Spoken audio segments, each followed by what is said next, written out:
Hey, good to see you. Thanks for coming. This is another episode of Wireframe brought to you by Design Systems House. I'm your host, Di Diamato, and today we're going to be talking about bias in design. But first, before we talk about that, I got to talk about where the heck I've been. We haven't had a Wireframe show in a couple of, I'll say even weeks now. I was going to say days, but it's been a couple of weeks, I think. And the reason for that is you probably already know, if you watch Wireframe, because I've been talking about this thing coming up for a while. Converge. Converge was last week in the UK. That's the Design Systems Conference hosted by Zero Height. So me and my wife and Natalia, all here in New York, took a flight over there to the UK. And I'll just kind of go down all the stuff that happened as best as I can. It was one heck of a whirlwind. Effectively, on the flight there, I couldn't sleep, which was bad because I woke up, morning New York time, and then we had an overnight flight over to the UK where we landed at, I think, about 8 o'clock in the morning, and then it was effectively a 3-hour journey over to Bristol. Because what you have to do is you have to go from London Heathrow to a train that takes you to Paddington, and then there's effectively like a commuter rail that goes from Paddington to Bristol. And the Paddington to Bristol is like an hour and a half, actually a little bit longer. And then it's another like 20 minutes to get to the hotel. So it was quite a journey to get there. Not to mention, of course, getting to the airport, the flight, all that stuff. Was quite the journey to get there. And then, of course, the problem is we get there roughly around 11 o'clock, and the room's not available until like 3. And again, I didn't sleep, so I am a zombie, right? So ultimately, I think we had a lunch somewhere, and then I ended up just just knocking out over at the front desk lobby, just right there. I heard myself snore. It was rough, and my feet were aching. Dogs were barking. It was rough. Luckily, we checked in a little bit early, so I was able to get a little bit comfortable and lay down for a little bit. But then that evening, a lot of other folks came in. In fact, actually, speaking of people who came in while I was dozing off in the lobby, Ben Callahan, Guy Siegel, and Lauren Apret all walked in and decided to wake me up by a very loud whisper. So, great to see them across the pond, giving me that early, or I should say late wake-up call. But yeah, I met up with some folks, we all met up with some folks that evening. Because Schema was actually going on in San Francisco at that time. So we were taking notes on what was being offered there. Extended Collections looks really great. It's a shame that nobody could use it unless you're paying a lot of money. That's my quick hot take about that right now, from what I understand. Again, I don't know all the details there. I've been catching up on a lot. But then the next day, many of us went to the Redwood area by Ben Callahan's Redwoods kind of group. So luckily, Jen and I were kind of like guests of that group, which was wonderful. We got to see the Redwoods there and have some nice conversations and touch grass. I am not made for a forest, as most of those people ended up finding out. But then from there, we all went back to the hotel. Jen knocked out while I was performing my talk as a final kind of, pre-production kind of thing for me. And then after that, there was a speaker dinner. So we all went to the speaker dinner that were, of course, invited. And I met Andy Bell for the first time. We sat next to each other, having a good time. I guess shit posting in real life, so to speak. Also met Julianne, who's at Sage, I believe. And we had a really heated discussion about design systems at the table and stuff like that. It was actually really great because you got these design systems nerds and it comes out, right? Because especially all of us that are in the weeds of it. But the dinner was too fancy for my taste. I'm a eat like I'm five kind of person, but I did, eat a little bit there, which is fine. And then I think we went out for a little bit after that as well. I don't remember exactly what, or maybe we went to bed because the next day was the conference. Conference venue was a lot different than I was expecting. So it was still effectively a theater hall, but what I was kind of expecting from the notes that Luke gave me was that it was going to be more like a large conference room, sort of like how DDX here in New York was, which was kind of like in a co-working space, and then they used this large room, which was effectively a large or two large conference rooms that were had the walls removed. I thought that you kind of downgraded a little bit, just because, again, I know Zero Height had less people working on the conference this year. It was only one day when last year was 2 days. So, I was just kind of assuming there was going to be some more downsizing. But it was still a theater, which was great. And the decorations were excellent. So yeah, all that was good. Let me just get some water here. So the problem, of course, is that I woke up at like 6:30 that morning, and I was basically tired by the time the first talk was going on. It was awful. Speaking of awful, unfortunately, the tech that was running the show was very faulty. Too many problems. Madeline Snyder, who was the head of product at Zero Height, was first, and man, I felt for her because she had the worst time between the slides not progressing, her earrings getting caught up with the mic in terms of just the sound, not just the getting caught in the actual Madonna mic they had on. So she did really great for all things considered. And unfortunately also kind of closed out that way too. So John Voss closed out the show with a very serious and in-depth topic that effectively had three parts because the tech had to restart the computer a whole bunch of times. So that was unfortunate. But I was after lunch, and I did perform effectively the performance that I was expecting. Some of the things that I was preparing in terms of the script that I was memorizing didn't actually get conveyed the way that I wanted to. And that's mostly because being on stage with lights in your face really does disorient a little bit. And it's a totally new area, right? I've been performing this both at my living room and also in the hotel room. So again, another place that, has a lot more at stake, so to speak, can definitely, hinder the performance a little bit, which is what I think happened. Now, I think most people who watch the recording or were there, the recording's not available, by the way, but who were there in the audience wouldn't know things that I messed up on so much, I think. I think a lot of it was really just things that I knew that I messed up on that they wouldn't know because it's the first time that I'm performing it for them. So I'm looking forward to actually seeing the video because I'm under the impression that that will be a free video that people could see very shortly. That'll be my first conference talk that is publicly available. Very excited for it. Speaking of which, I've been telling a lot of people that there were props that were involved for the talk, and getting the props over the ocean was a challenge. I packed it very nicely. The only thing that I had to do was buy a big poster board that I would put all the props on. So I luckily found a really large one. It was an A0 size poster board that I was able to grab a day or two before, which was excellent. It worked beautifully. Also really happy that after the presentation I can get rid of all that stuff that I was carrying effectively. The only thing I brought back, I think, was the easel that I used to pick up the board and a couple of the markers and other things that helped me with the presentation. But the actual pieces that I brought over, they were on the board, and Zero Height might have actually just taken them along with the rest of their materials. So maybe it's around somewhere.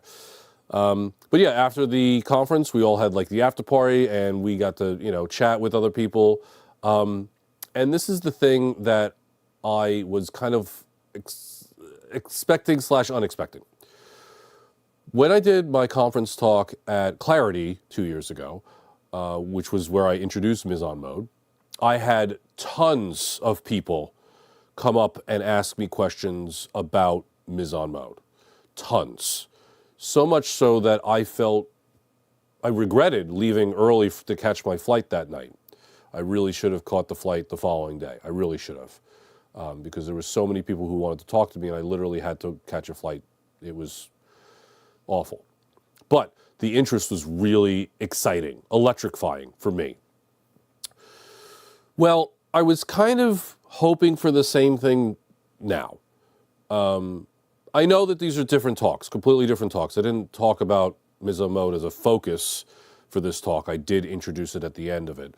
But effectively, I was kind of expecting lots of people to come up and say, okay, what about this, what about that? And admittedly, this kind of talk really didn't align for that. I shouldn't have expected that necessarily. Additionally, I was told by some close people that I was with during that time that the folks in Europe have a different way of expressing a good talk than you might find in America. Where when a person says, hey, good talk, they wouldn't say it unless they meant it in Europe. In America, we just say that because we want to say it. But in Europe, apparently, from what I'm learning, they actually mean it when they say good talk. So I got a lot of good talks there, which was great. The other thing that I got a lot of was people were confused about how I was actually changing the slides. Or I really should say the images that were behind me, because I don't count them as slides. They were effectively larger photos of the things that I was putting up on this board. So, and the reason people are confused is that many people could see this huge Fisher-Price clicker that all the other talks had that was provided by the tech team. And I told them that I'm not using that clicker because I had my hands full of like props. So I brought my own foot pedal, and this foot pedal is normally used for like digital sheet music, where people are like having instruments and they need to turn pages. So they can turn the page using their foot instead of, their hands, because it's, occupied. So I used my digital foot pedal, and people were confused because they were expecting the clicker, but my hands were empty, and many people couldn't see the foot pedal that I was pressing. So I thought that was cute, that it was like a little magical for them, that they didn't know how I was changing those photos because my hands were effectively busy / empty. So that was fun. And then, the next day we effectively got ready to leave, which the leaving part was fairly easy. We had a breakfast, we checked out, train ride to Paddington, we had a lunch over there, and then the flight. We got on the plane at 4 p.m. and we got back here to New York at about 8, I think. And luckily we had no problems getting out. We were a little bit worried because the day before JFK was underwater. We had a big rainstorm in New York, and it was just really rough. We saw some Instagram stories of people getting flooded and stuff like that, specifically in JFK. On top of which, airports right now aren't doing so hot with the government shutdown. There's a lot of folks that are, not coming to work because they're not getting paid. So I was a little bit worried about that as well. But luckily we landed, we're home. In fact, customs was really quick because all we had to do was connect to this like digital thing as opposed to the more physical thing that would expect kind of agents there. So that was really quick.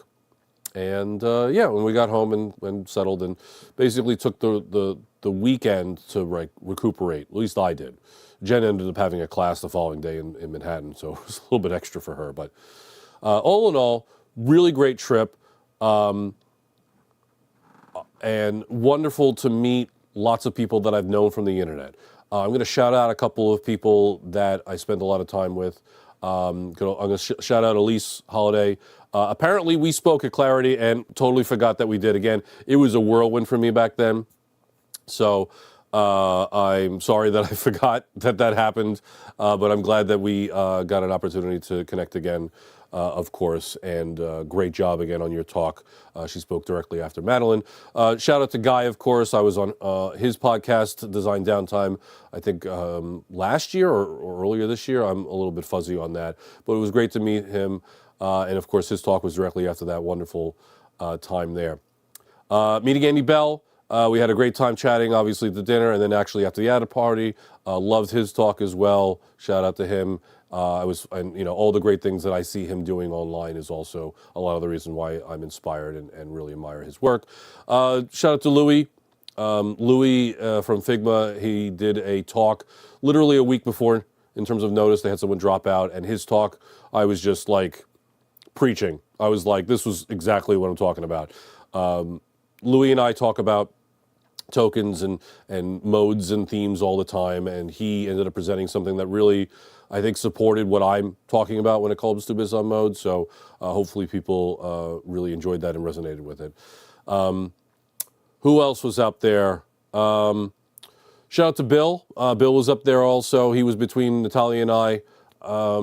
Did a talk. Unfortunately, I missed the talk because I was breaking down my stuff and getting myself situated. And his also was a lightning talk, so it was a little shorter.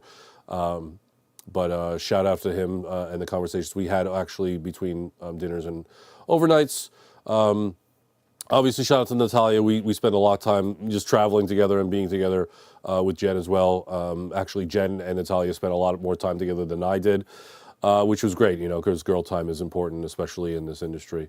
And then we had, of course, John Voss. Great to actually meet him in person. We met digitally at Clarity last year, where he gave that incredible talk at Clarity last year. I'm hoping that becomes available if it's not already online, because that talk that he gave at Clarity last year was incredible. And I know that I'm missing, Julian. Shout out to Julian and the conversations we had there. Who else am I missing? I feel like I'm missing one more talk.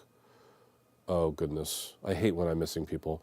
Well, moving along, shout out to Ben Callahan as well for coordinating a lot of the stuff for the Redwoods, for the conversations at dinner. For dinner, I think he sponsored that as well, one of the dinners. Shout out to Penpot and Laura for giving us a demo before the Redwoods trip, and also a lot of the insights there. Also, shout out to Dan Donald, who was at a lot of the events and things like that, really coordinating with people. Shout out to Ishmael, who I speak with, the Design Tokens book, and his authorship there. Had a lot of good conversations with him. Oh, goodness gracious. Shout out to Robin and Alex. We had some good conversations as well in the midst of all those things. Shout out to Sean Bent. I've been following Sean Bent for a long time, actually, from when I was at Compass. I remember the original Spotify Encore presentation, and then his follow-up at DSW Day years later, and I was really looking forward to finally meeting Sean, and we sat for what was probably 45 minutes, probably not an hour, but we sat at the after party just absolutely jamming. He's connecting me with some other folks on there, and that was just great for me to absolutely vibe on the stuff that we've been doing overall. So biggest shout-outs there. Shout out to Dan MH and some of the insights that he provided in lots of different areas that we had discussions on. I really liked some of the takes that he had overall. Shout out to Zero Height, to Luke, to Tim, to Connie, to, who was the stagehand? It's on the tip of my tongue. Man. Oh, God. Well, shout out to the whole Zero Height team. Thank you so much for such a great event. I apologize for forgetting names. There was a lot of people that I met over there. And, shout out to Ness. I remember talking with Ness. Tony Ann was there. She had some difficulty with being in Iceland because there was some flights getting canceled over there. So she eventually made it, which was great. And is that all I could remember? Goodness gracious, so many people. I think that's everybody. If I forgot you, I apologize. There was a lot of people. I was, of course, stressed out with my presentation, but I'm glad that it's over. And speaking about it being over, now it's time to get back to business. So I want to talk about what that business is. So the first thing that I want to talk about has to do with Wireframe. And we're going to get into the actual topic of today in a moment, but because this is dovetailing a bit for Wireframe, I wanted to talk about something, because this is something I've been talking about for a while, and I've been saying because of this conference that it's been keeping me from it, and that is that it's time to be a guest. All right, so I'm going to now be reaching out to the folks that have submitted the form to be a guest, and you can just, if you haven't done it already, you can put your name in, email address, and what you want to share, and that goes into a little database that gives me the ability to reach out to people who want to be on the show. So if you want to be on the show, go to the Wireframe site, which is now wireframe.ds.house. The wireframe.fm still works, but I'm going to sunset that domain in favor of it being underneath Design Systems House. So wireframe.ds.house, that's where you can enter in the form to be on the show. I'm going to start scheduling those things basically within the week, or at least reaching out to people within the week so that they can schedule to be on the show. If you want to be on the show is always at 5 p.m. weekdays. So that's when we'll be conversing, Eastern time, of course, wherever that is in your time zone. So I don't think I will be flexible in terms of that part of it, because this is the thing that is regular for this show, is that it is always at 5 p.m. Eastern time. So that's fairly important to me. Depending on the topic, I may make some flexibility there, but overall, for you to be on the show, you'll have to be available for that time. But there are 5 days during that week to potentially be available for that time. So that hopefully is a little bit helpful, generally speaking. This also is contingent on my schedule and what other things I might have going on, or actually even my wife is going on, because yesterday I had to drop her off at the train, which is why there was no show, and then tomorrow I have a family event that I'm going to in the evening that is also probably going to keep me from making a show. And there's other things that are going on as well that are making it a little bit busy, but overall I will be reaching out to the people who submitted this form, and will be on the show. You will be over here on this monitor, and we're going to have a discussion this way, like I usually do with AI. I'm going to have you in that face. All right. So now that we got that all out of the way, let's talk about the topic, and then there's going to be other things we'll talk about later, which are other updates that are happening. But I want to get into the topic because I've been talking for 20 minutes already about Converge and this thing. Let's actually talk about the topic, and the topic is bias in design.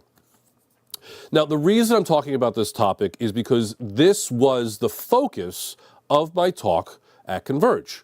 And in fact, if you missed the talk at Converge, I actually have a post at Zero Height that I wrote. And this talk, or this blog post, is Design Systems Don't Kill Creativity, Our Biases Do. And this is effectively a summary of the talk overall that I gave over at Converge. So if you missed it, you can totally read this and get the gist of what I was talking about. And I mentioned a few biases here in this post, but I mentioned 4 in total over the course of my talk at Converge. The first bias, I'm going to put bias in quotes because it's called the redundancy effect. And maybe it's not much of a bias as much as it's a cognitive limitation.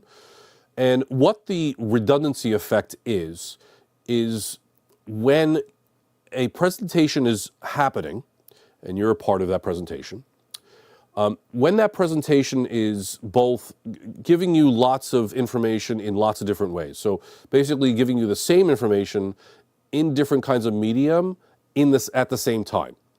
So as an example, and this happens all the time, right? A person is speaking in a presentation, and when they're speaking in that presentation, you have some slide that's up there. So what happens with lots of people is that they will start reading the slide because that's new information and miss what the person is saying, right? And only until they're done reading that slide do they actually pick up on what the person is saying, right? Or a person will focus on what the person is saying and then miss what's on the slide until there's a break, and then read the slide and then miss what the person's, again, going to be saying. So that switching of trying to comprehend all this different kinds of media that are effectively trying to say the same thing just in different ways is redundant, and that redundancy effect actually negatively impacts comprehension. So I mentioned this in the beginning of my talk, and some of the reason why I wanted to change things up by not offering slides. Technically, I did have slides. They're effectively just photos, again, of the props that I had, but overall, that redundancy bias is something that I feel all the time, especially with poorly designed presentations, where there's too much information in each slide, and you kind of get lost in the slide and miss what the person is saying, and it just ruins the entire presentation for me. So that's something that I wanted people to be aware of, is that redundancy bias is a thing, and trying to mitigate that in a presentation is tricky. I don't necessarily know that I was successful in mitigating that, but I just wanted something different that you would remember and hopefully come back to. So I think I did that. But in the blog post, as well as in the talk, one of the main focuses that I talk about is functional fixedness. So functional fixedness in the talk, and this is the part of that I memorized. Functional fixedness is a cognitive bias that limits a person to only believe a object is meant to be used in one traditional way. It causes a person to believe that a fork is only made for food, or that shoes are only made for walking. In our normal day-to-day lives, this is a helpful shortcut. We don't need to remember, what an object is meant to be used for every single time we see it. We've learned what common objects are for and regularly use that knowledge to our advantage. That was right from the talk. It's still embedded in my mind. Not verbatim, no, I definitely screwed up some parts in there. But anyway, the idea is that if you lack functional fixedness, that gives you more options about what to do in any particular situation, because you are able to use the object and its parts in order to do something or affect something or just solve a problem, right? So instead of looking for a specific solution, you are trying to use the stuff around you to craft something that will still work. This is effectively like the way that MacGyver works. He works without functional fixedness. He basically, finds something that will work and uses it and gets out of that situation. And we could do the same stuff in design and engineering. We can use the materials around us in different ways to get these different solutions. I'm not going to go into examples here. I'd rather you just read the blog post because I have a lot to cover in here. But effectively, another couple of biases that are in there is the halo effect, which causes a person to be blind by historically good behavior and overlook more recent poor behavior. So this happens all the time. I think Apple's a really good example of this with liquid glass. The more recent poor behavior is liquid glass is just a poor user experience. And they had to effectively walk that back a little because the content is invisible, right? Like, if you have good eyes, I guess you could see it, but the reality is not everyone has good eyes. And this was a real big complaint. So they did walk that back, thank goodness. But a lot of the design community was like, do you think that Apple would have done this deliberately without some intention and research? Yeah. These days? Yeah. So historically, maybe not, right? Historically, the research was potentially there such that, we wouldn't see these things happen and we would actually have good design principles. But overall, that previous behavior doesn't necessarily dictate the more recent behavior. So we have to pay attention to that stuff. You got to pay attention to what's going on right now, not historically what people have done, right? And then the bandwagon effect was another thing that I mentioned as well. And the bandwagon effect is going to be related to another bias that I'm going to introduce that I didn't speak about. So the bandwagon effect effectively says, I'm going to be, doing something just because other people are doing it and keeping on this bandwagon, right? And the reason that this is bad is because just because another pattern is out there and because some big company did that pattern, people believe that that pattern is good just because, they did it. The reality ends up being is that, no, that's not necessarily the case, especially if that company looked at another company for that pattern and just stole that instead. And what you end up having is one big circular bandwagon that everyone's just kind of pointing at each other, being like, ooh, I'll take that, I'll take that, I'll take that, without actually thinking if this is even a good idea to do, right? To having critical thinking and being like, hold on a second, maybe we shouldn't do that. And that's why I always recommend that if you're looking to create a solution, do it in a silo first, and then look out and see what other people have done, and then look at the delta between those two things, right? Because if you came up with something that other people are doing, great, you're aligned, wonderful. If you came up with something that people aren't doing, you should find out and justify what that delta is. Why is that happening? Why is this different between these two things, right? Because it's entirely possible that what's out there is wrong, right? It's entirely possible. And the big example that I had was effectively double confirmation modals. I talk about the double confirmation modal in the article and also in the talk, and how I believe that's a bad pattern. And there's other alternatives that we could be using. For example, typing in the name of the thing that you want to delete, or using the trash that we usually have in like our email inboxes, right? That's a recoverable area that an item could go into that doesn't need to be in a main area, but I could always get back if I needed to within a number of days, right? Both of those patterns have, exist. And in fact, that trash pattern has existed for nearly 50 years in computing and has a real world analog of an actual trash can that people recognize and you could pull things out of. So those patterns can be improved if we just stopped and thought about what alternatives we could potentially have to improve these things, as opposed to just blindly following things we've seen before. That dovetails into the other bias that I didn't mention in these talks, and I probably could have mentioned because it is related to the bandwagon. And this is something that I see all the time in research, and it's confirmation bias. So confirmation bias basically is when you have a ideal outcome that you're trying to meet, and all you do is find other examples of that outcome without looking at counterexamples of that outcome. So you basically just collect all the things that satisfy your expectations and ignore anything that's contrary to those expectations. That's confirmation bias. And again, that is a problem when it comes to competitive analysis, because if you omit things that are counter to what you're doing and only focus on what you've already done, right? Because it's easier that way. I've already done the work, right? Now I got to prove that the work is correct. Oh, I guess I'll just find a couple examples out there and show, yes, it's out there, and then ship, right? When you shouldn't do that, right? What should be happening is, first, of course, doing the work like I'm recommending, but then that competitive analysis that informs your work, you should be prepared to be surprised about what you find, okay? And that surprise potentially can be a significant amount of work for you to change.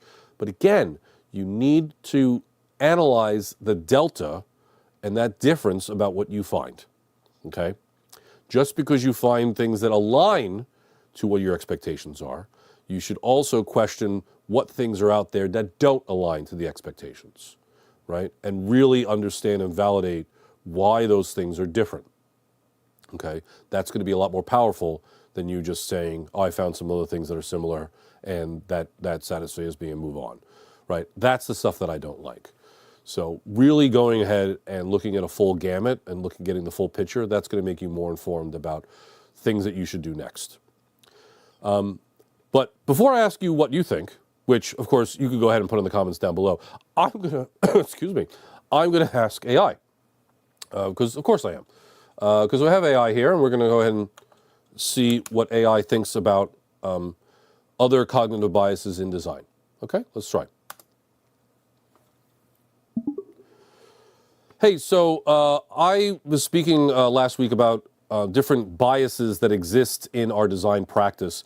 Do you have a couple of examples of bias that happens when a designer is working on a project? Sure.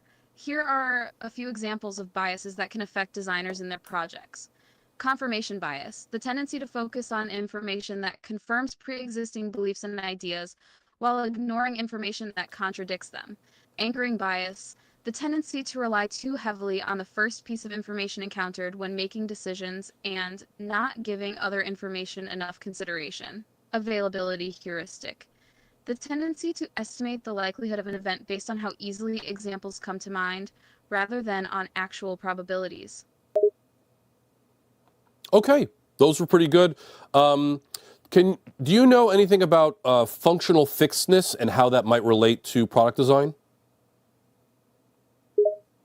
Functional fixedness refers to the tendency to view an object only in terms of its conventional use rather than considering alternative possibilities. In the context of product design, functional fixedness can lead to unimaginative or unoriginal designs by limiting creativity and not considering alternative uses for objects or features of a product. For example, a designer might focus solely on the primary function of an object and not explore alternative uses that could lead to a novel or innovative design solution.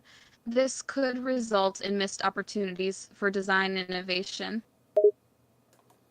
Okay, great.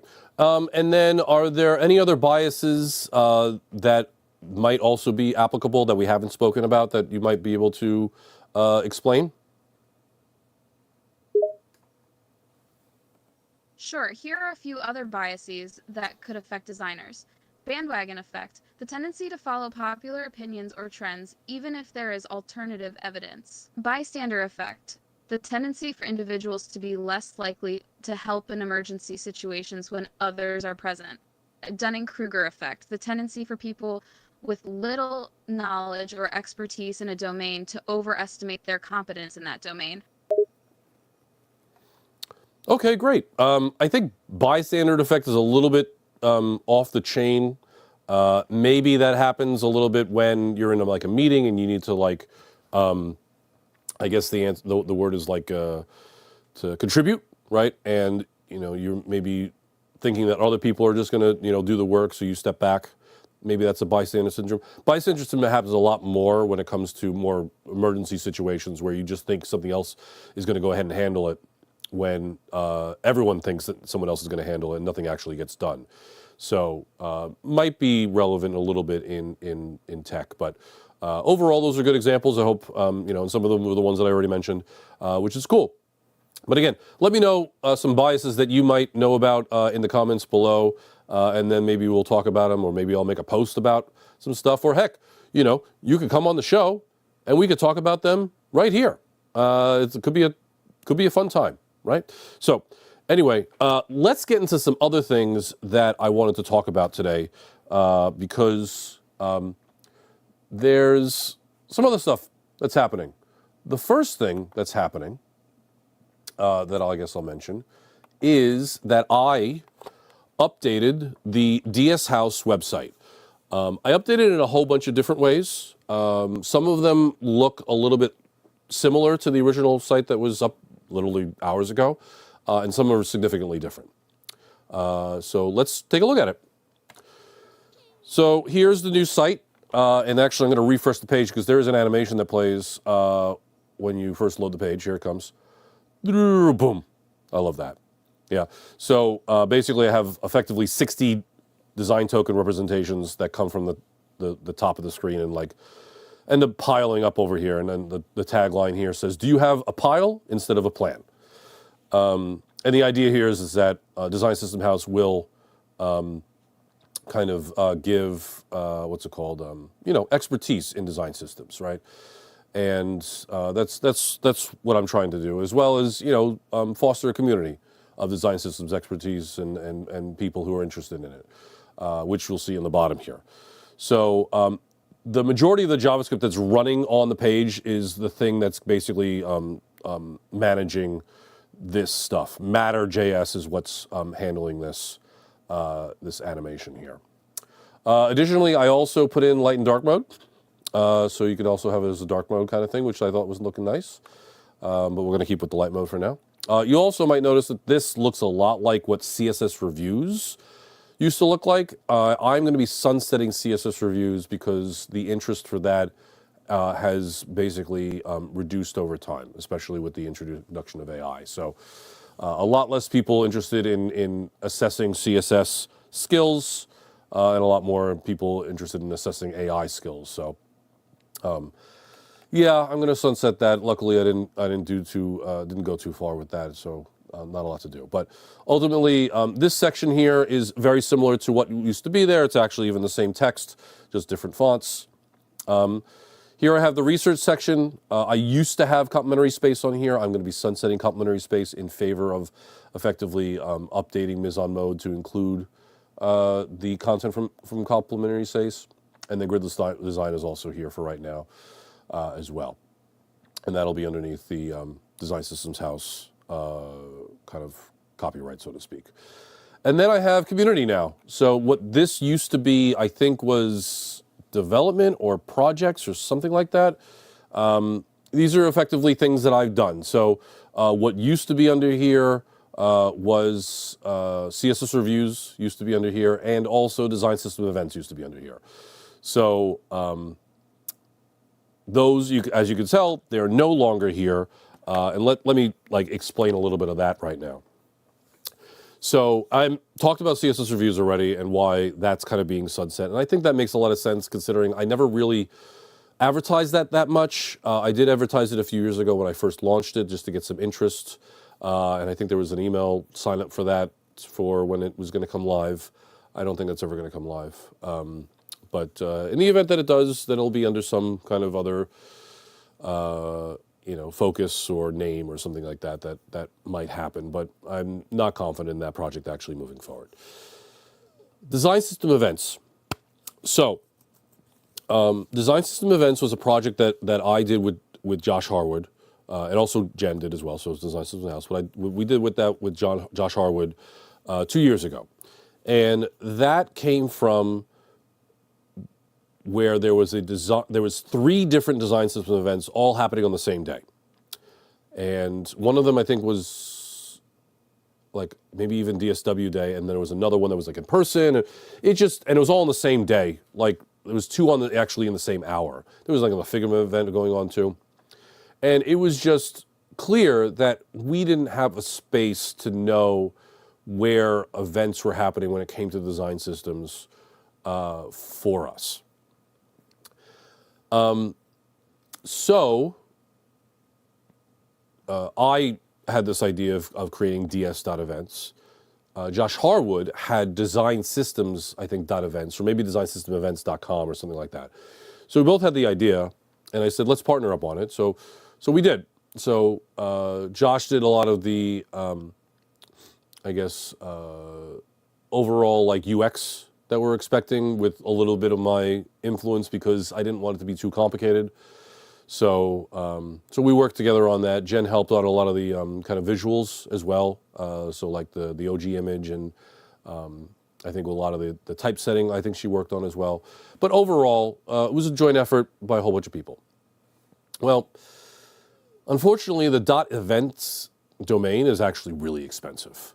And the traffic that DS Events gets isn't a lot, especially now. In the early on, it had some nice traffic, I'll say, but now the traffic isn't so great. So there's only 2 events that are listed on DS Events right now before the end of the year, and there are no events listed for next year. The Design System Events website is meant to be community run. It's not meant for the people who put this together to actually add events. If you were an event organizer, we would have hoped that you would have added the event yourself to this listing. I also recognize that that's one extra place that you need to go ahead and update someplace, somewhere, right? Especially for what is effectively a smaller community of the larger design and engineering community. So it's a hassle. And the way that Josh and his partner did Design Systems Media is ultimately a lot better because it does an aggregation of events from different places. So if we were ever to update design system events, we would potentially consider doing an aggregate somehow, some way. But ultimately, that still does require, a lot of curation that I'm personally not up for curating. And admittedly, I don't think Josh or Jen are really up for doing that either. We all have other things that are going on. And additionally, the amount of events that have been going on have decreased for lots of reasons. I mean, obviously, layoffs have been a problem. Funding has also been a problem as well. So events have been subsiding. And that's something that I've noticed, right? Which is why I'm going to be creating a new event. So I think I mentioned this in Wireframes before, or maybe even in other events and meetups, especially here in New York. But I've been threatening myself and threatening the community that I was going to make an event since Smashing last year. And speaking of which, I actually heard that Smashing is not coming back to New York next year. I'm really upset about that. But overall, off topic. I want to talk about the event that I'm going to be starting a little bit here. And that, if you are watching this now or visiting ds.house today, you'll notice that there's something new at the bottom here, and it's called Undefined. So here's Undefined. I'll even click it so you can see what's going on in here. And it says, Undefined is research at play, an in-person event that asks people in the industry questions about usability and best practices in tech. Answers are then used in games, discussions, and a final report that you can take back to your stakeholders to help drive insights and improvements. You can see a little bit of a tease of a logo there. But this is not anything yet. So you can see there's a URL here, but it's not ready yet. If you try to visit that URL, you don't go anywhere. But effectively, the idea is, if you're familiar with Jackbox, which is, I think many people were during the pandemic a few years ago. It was a way that we connected through kind of like this shared gaming experience. You would submit answers to questions and these prompts, and then those answers would be used as results in a game. Or you would be, answering questions in real time on the game, multiple choice and things like that. So I want to do that live. That's what Undefined is going to be. And the other important part about this is the games and their answers are going to be focused on getting results and insights for the purpose of research that you could bring back to your teams. So I'm expecting an event that you attend this event or participate in this event, because there'll be some tiers going on, but participating in this event, you would answer some prompts either before or during the actual event. And then after the event is over, the people who were at the event will get a digital report of the findings that we discussed at the event. And you could do whatever you like with those. So that's the general gist. Some of the questions will be more professional than others. So the example that I've been kind of, pitching so far is that, let's say that there's like an icon on screen. And the first task is for you to name that icon in a way that is easily referenced by your team, right? Now, same icon, give me a name, but wrong answers only, right? So you'll get, a good name, collective name that we could all potentially choose from that is going to be, of course, helpful for this report. And then you'll have the wrong answers only. That will be a little bit more for the fun that's in the room, right? And, I'm expecting that could be in the report too, maybe in a separate section or just, marked in a certain way. Or maybe it's not in the report, I'm not sure. Because maybe it's just a matter of qualifying, is this meant to be funny or is it meant to be helpful? I don't know. Or is everything funny also helpful? I'm not sure. Still a lot to do there, but ultimately that's what Undefined is going to be. I'm going to be expecting to host that in New York City. I expect it to be monthly, and there will be a lot more information most likely come January and February next year. Speaking of January and February next year, as I've been talking about a lot, Misan Mode has a book that is coming out. Here it is, or at least a virtual representation of that book. The book is not available yet, and here's the website again. It's mode.place. But if you go to the website, get an email address, you'll know when the book comes out. And now that Converge is over, I can actually focus on the book. So here's what's left. I'll give you straight up what's going on. What's left is I have almost all of my trusted reader reviews in. Just waiting on one more person. I also have to update the text to add thank yous and acknowledgments and things like that, as well as insert into the book. I have to, of course, also read it the whole way through again, just to make sure that there are places in there that I haven't missed. Then, probably next week, I will be sending the book to my illustrator, and that she's going to be illustrating some areas in the book. I think there's 30 or 40, I believe, illustrations that actually don't have a count now that I've made some changes. But effectively, there'll be a lot of illustrations. I suspect, based on our conversations from when we talked about this about last year, I expect a turnaround of about a week, probably. If it has to be longer, at least to be longer. It's not really a big deal. From there, it's really just kind of packaging it up and getting it available for people to purchase, basically. So I expect that start to happen somewhere around December. So I'm taking the month of November to effectively get the book ready to be packaged together. So basically all the odds and ends that I need to add. And then December is just, all right, let's get this ready for pre-order. Hopefully we're getting some samples to come in just to do a final check. And I expect the book to be available early next year. We're talking January, February. Right. So effectively when that becomes available, then you're going to be hearing about the book as well as, of course, Undefined coming out as well. So big things happening in the beginning of 2026 already for Design Systems House and the work that I've been doing. And also trying to figure out what are the things I need to fill in on the DS House site, because there's only 2 things right now under research and 2 things under community. I'm wondering what other things that I need to add there. So, because one of the things, of course, is that, there's always the Discord, right, which I do have on the site. It's still there. And I do want to put more time into the Discord somehow and really ramp up that community.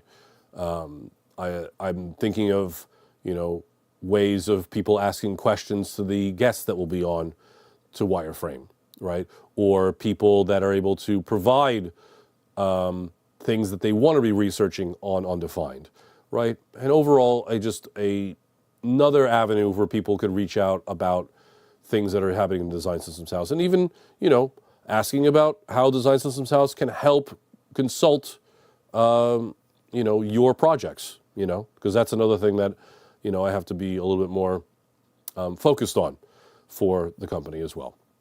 So, but yes, next year, the company is going to be really focused on making some money already, because, consultancy's been good, and made money this way, but overall, I would like to see something, especially with AI, and who knows what's going to happen with people's jobs and what's going to be out there available for us. You got to find other incomes, other ways of doing that. And I think the in-person stuff and bringing people together, I think that's what's sustainable. And hopefully that's something that also can be sustainable financially too, hopefully. But only time will tell. That's, I think, it, basically. Okay.